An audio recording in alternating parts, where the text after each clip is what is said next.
Welcome into Inside Humboldt Basketball, brought to you by Viking News on Demand. And we go inside the program with Humboldt Vikings head coach Ronald Abernathy. And, Coach, as always, first off, thank you for taking time to join us. I know you're a busy man. You're a teacher as well as a coach. And this past week didn't unfold the way that anyone had hoped, but there's still plenty to talk about. You know, lessons learned, growth opportunities, some exciting moments ahead. We start with Tuesday. We learned, we said on the program we really didn't know if we were going to have a game Tuesday night. Huntingdon cancels on us here due to a scheduling conflict, they tell us. And, when you're prepared for a game and it's taken off the schedule, how do you keep your guys locked in the rest of the week? What does that do to your practice schedule? Let's go there first. Well, it does mess with you because it messes with your rhythm also.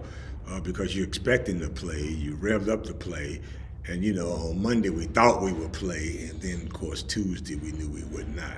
Yeah. So that kind of throws you off a little because you have pregame practices on Monday, and we had pregame practice on Monday, but then we don't have a game on Tuesday. So did you call them on in Tuesday to just do something, or we still practiced? Yeah, but it was just different, and a different mindset, different attitude, different flow.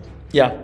Basketball is a game of rhythm. I like that you used that word in talking about the week even. It's not just rhythm on the court, but rhythm off the court as well. And so it can kind of really mess with you. How do moments like this really test a team's discipline? Well, it does, but it's up to the coaches to, make a game plan, a practice plan that accentuates the discipline and the focus and try to keep it in that point. With it being preseason, that's a game that won't get rescheduled, right? No, they will not. As a matter of fact, not only will it not be rescheduled, but we won't play the second Huntingdon game. Okay. So it takes another one away. Oh, all right. But thankfully, that's on I believe that was on a Saturday after a Friday night game. Oh, okay. So that's not so bad. Yeah. Getting closer to those games where we're in the district play and every game starts mattering. And so hopefully, we don't have too many more of those kinds of weeks where it messes that rhythm up. Right. Friday night took you on the road again. And you go up to Dyersburg, which we talked about. It's a great facility, great host. Rare blowout loss for Humboldt, right. Falling 81-49. But you were able to give me some more context even off air. So let's go there, because if you're just looking at score sheets, which is what I had to do, I had a little procedure Wednesday and I wasn't able to make Friday. Shane came and took pictures for me for the Chronicle, but we hadn't even had a chance to talk. And I saw the score when they sent me score sheets to write the article, and I was like, something's off. This is not Humboldt. Something's off. There were players missing, and so you had freshmen on the floor. Let's walk through kind of leading up to that game. When did you find out who you were going to have on the court, and how did you proceed with as coaching? Well, we kind of knew Ty may not have been there, but then KD had the All-Star game. That's right, football All-Stars. Football All-Star game. So he hadn't been there and he wasn't there. So in essence, on the court we were down 2 starters. Yeah. On the court, and we don't have 10 or 15 players that can play like that. Right. So when you're down 1, it hurts you, and if you're down 2, it would hurt you even more. And as I was saying earlier, it was funny. It's one of the first times that we felt helpless. Yeah. Because we at one time, we started 3 freshmen. Yeah. We started 3 freshmen, and then we looked out there and I said to Coach Butler, I said, boy, this is unusual. Mm-hmm. And then, of course, they played like freshmen. Very talented. Right. Very, very talented, but have a long way to go as far as being players that we can depend on. Okay? Yeah. That just wasn't very good. Okay, so you used something there, and I'm going to kind of feed off that for a moment. You said very talented, but talent never overrides technique. Take us a little behind that. How can you mix that talent with technique and get the best? Well, the first thing is a freshman is going to be a freshman. Okay. I don't care what level you're on. And we've not depended on freshmen a lot. Sure. Very rarely. And we maybe one. The last time we actually depended on 2 freshmen were R.J. Abernathy and Anthony. Yeah. And of course they were different. They were different. They were of a different breed. They were of a different stock. They were of a different mindset. Yeah. And actually, I do believe, I know Anthony started, but R.J. probably his freshman year started about 15 games. Okay. Because Carlton Childs was hurt. Yeah. hurt in football. Okay. And of course, did us very, very well. Sure. We actually went to the sub-state that year. Yeah. But when we looked out on the floor on Friday night, we kind of laughed. It's like, wow, we started 3 freshmen. We looked out there, and they played like that. And give you a perfect example of what we're talking about is defensively, which we play good. We said to one of our players, don't give up the baseline the first time. And then we said it 5 more times to the same player. Ooh. Don't give up the baseline. So when the game was over, we were in the locker room talking. We said, man, how many times did we have to tell you to not give up the baseline? Yeah. And we made him count it. 1 and 5. I said, okay, so this is what we're talking about. Yeah. So that's what we were talking about. You don't have the physicality. Their mindset is different. And then, having to start for KD, because we never intended for that to happen. But the All-Star game came up and KD made it, so we had to take the second starter out and put in a freshman. And we were laughing, our coaching staff, we were laughing because we felt pretty helpless. Yeah, I imagine. We Yeah. felt pretty helpless. Well, and while it's not what you want to see in a game like that, thankfully it's not a game that's going to probably determine playoffs or anything like that.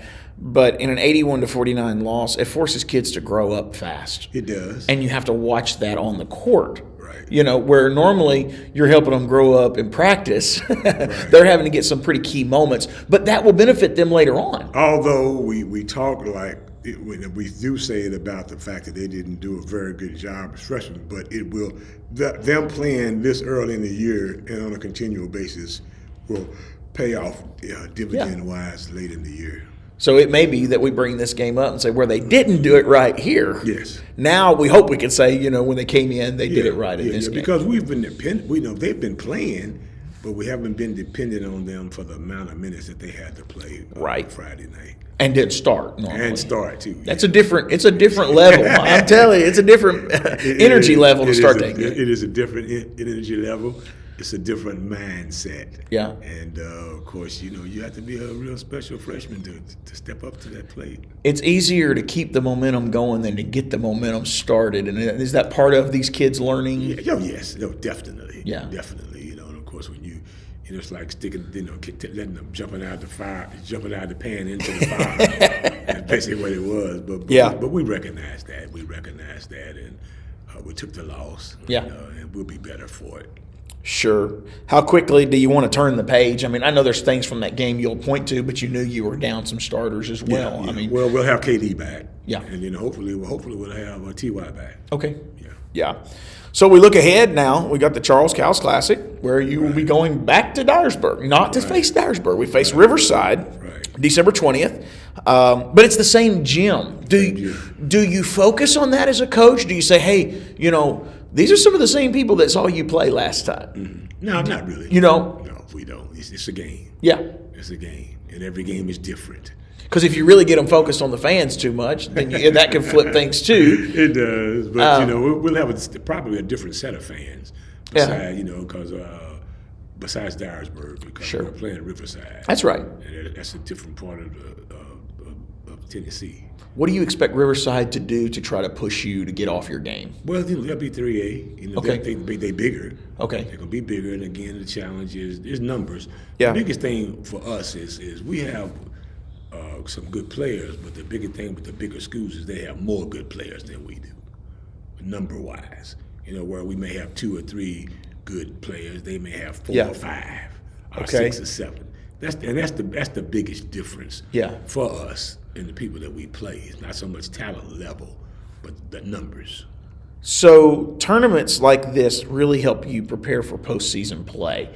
Can you help us understand how and why that is? Yeah, because first of all, the tenacity, again, the mindset, again, the preparation. It gets you ready, especially for when you get to the tournament. There's no sure wins. You got to play the game. Yeah. So the mindset's different. Because if you're not ready to play, you'll be going home. Sure. And nobody wants to go home. No. Okay. So the mindset is different. You think about how this team responded when you went down to Memphis and you played in that tough tournament down there, took a couple on the chin, come back home, they responded well. Yes, yes. Going back to Dyersburg, we expect the same. What areas do you hope will have some response and growth in as we go back? Overall, because we didn't do a very good job offensively, we didn't do a very good job defensively, certainly not defensively. Yeah. And of course, we hope to play better defense. Yeah. And I also thought that we shot the ball a little, did not take very good shots. Okay. Especially early on. Yeah. We got to do a better job of pushing and pounding it inside, then letting it come outside to get that 3-point shot. Yeah, I mean, there's not too many boys basketball games you win scoring 49 points. No. That's for sure. I mean, it's a different type game. It is. And so, well, let's go to the personal side. We've kind of looked at some things here. And, Coach, it was a special season, the year you made the state tournament and all of that, but I don't want to rush there. Let's go back early on. You've been blessed with a great son, RJ. You and Miss Sharon both have this son. And RJ he just brought a different, I guess maybe, I don't know if it was an expectation or what there, but when he walked on the court, you could just tell a difference. We called him, the general. Right. He really knew how to run things. But that started early. He started playing basketball as a young kid. So why don't you walk us through that? You've had this son. You've obviously got a father-son relationship, but it transferred even to a coach relationship. Right. Well, RJ started playing basketball when he was 5 years old. Okay. And he instantly was very good. And the biggest thing was he was a good athlete. Okay. He was really fast, really quick. So early on, he was faster than the other kids. So all he had to do was get a steal, and he was off and running. And, early on, they only played, when they were 5-year-old, they only played on the 8-foot basket. Oh, wow. Okay. Early on, because he started his basketball in Florida. Actually, his first year of playing basketball was my first year as the head coach and athletic director at Lane College. Okay. So that first year, I was away from him. Sure. So I only got the results from my wife. I talked to her on the phone, and she would just be dying laughing. She said, because RJ steal the ball, take off, and he'd be gone. He'd be gone and score and look back, and she said, I'd be cheering, and he'd look at the stand and say, Mama, calm down, and he started out, as a 5-year-old, and of course when he turned 6, we did move to Jackson, and of course he went to St. Mary's, and actually we had an excellent youth program. Sure. Because it started with the first and second graders. Okay. At St. Mary's, and we played against USJ, TCA, Alamo. It was a great developmental league for first and second and third and fourth graders. Sure. Okay, and so he played in that and did very well. Of course, the advantage he had early on, he was a good athlete. Probably the best, most of the time was the best athlete on the floor. And then, of course, once he got to St. Mary's, and once he got to the 7th, 8th grade, we were very, very good. St. Mary's at the time was not very good in basketball. Gotcha. But his career as a 6th grader, 7th grader, 8th grader, we won some championships, developmental league, beat a lot of folks, did a great job. Actually went to the state tournament at St. Mary's, and then of course his 8th grade year is when I left to come to Humboldt. Yeah. And Nick Beauregard, who was the coach at Sacred Heart, who was my player at Lane, took over at St. Mary's, and they won the private school state championship when RJ was an 8th grader. Okay. Okay, so he's always been in the hunt for championships. And then, of course, coming here in the 9th grade, it was off and running. Yeah. Because his first year here, I want to think he played freshman, JV, and varsity basketball. Wow. Him and Anthony. Yeah. Anthony Jones. Yeah. Played freshman, JV, and varsity basketball. And of course, RJ and Anthony met because they were junior high all-stars. Yeah. On the all-star team together. Okay. And that's how they first met. And then of course them both coming to Humboldt together was a great blessing. Yeah. And of course, like I said, when their freshman year, they played freshman, JV, and varsity ball. As JV, they went undefeated. As freshmen, they lost in the championship game of the freshman league in Union City. Yeah. And of course, at that time when they were freshmen, we were very good here at Humboldt, but they got a chance to contribute. Yeah. And then of course, their sophomore year is when we went to the state They were That's right. sophomores when Jared Walker and Cortland Martin and Carlton and Bennett and them were seniors. They were just sophomores. Wow. But they were a really important part of what we were doing during that time. And then, of course, as juniors, they were very good because we went to the sub-state again as juniors. And then, of course, came that dream year of 2019. Yeah. It was a great year. It was a great year. What was it like to teach and coach at the school that your son went to? I've always, when people know me, I've always been to the point, dot every T. Sure. Dot every I, cross every T, and that's the way I pretty much was. Yeah. He changed my mindset a little bit. Really? Yes, he did, because I was steaming. I was full steam ahead. And a lot of times he pulled my pants. I would, Dad, I got it, Dad. I got it. And then I was like, first of all, no, you ain't got it. I got this. But then as I started to realize that he knew what he was talking about. Yeah. Very, very smart player. He knew the game. Yeah. And, and his junior year is when he kind of took over the team a little bit. And then, of course, his senior year, he was the premier point guard. And he very, very knowledgeable of the game. Great mindset. Could tune in great. And that sequentially made the other players follow him with mindset, game preparation. Sure. And that 2019 year was very, very special. They were in tune game after game after game. There were a couple of games we were down big. We were down very big, but they stayed the course and we were able to come back. And particularly, I do remember at home against Haywood, we were down 17 points. I remember that. Against Haywood. And a couple of people, Steve Shivers talks about it best. A couple of people in the stands were like, oh, we done lost this. Yeah. And Steve, at that time, was doing stats, so he was kind of sitting in the stand. He turned around and said, oh, it ain't over yet, man. Steve, you out of your mind. And then they cut it. They cut it from 17 to 1. Wow. And then we won the game, and Steve said he turned around and said to them, now, next time, just stay with us. Yeah. And they had a lot of games where they stayed the course, but they were solid. Yeah. That 2019 team was solid. Not only RJ was in tune, but Trey Ward was in tune. Trent Green was in tune. Yeah. And I really think that between RJ, Trey Ward, and Trent Green, they kept that team intact. Yeah. And I just kind of stepped back a little bit and just kind of let them enjoy the process. And of course, that was the year I was real sick. Sure. Also, that was 2019 when I had the major surgery. Yeah. And I just kind of stepped back, but probably was one of the best years we had. Yeah. 2019 Boys Tennessee Coach of the Year. Yeah. And, and of course, Anthony was a Mr. Basketball candidate. Yes, he was. And of course, it was so funny and strange because RJ was Mr. All-Star because he was the MVP for the Single A All-Star game. Oh. He was the MVP for the BCAT All-Star game. Wow. He was the MVP for the Jackson-Madison County All-Star game and just had a tremendous postseason. Yeah. And that was a great year, 2019. Of course, we went to the championship game. And again, we talked about numbers earlier. Right. If we had one or two more players, we would have won it. But I always go back and look at Columbia Academy and know that, we had RJ, we had Anthony, we had Trey Ward, and then we had Trent. And after that, we didn't have a lot more.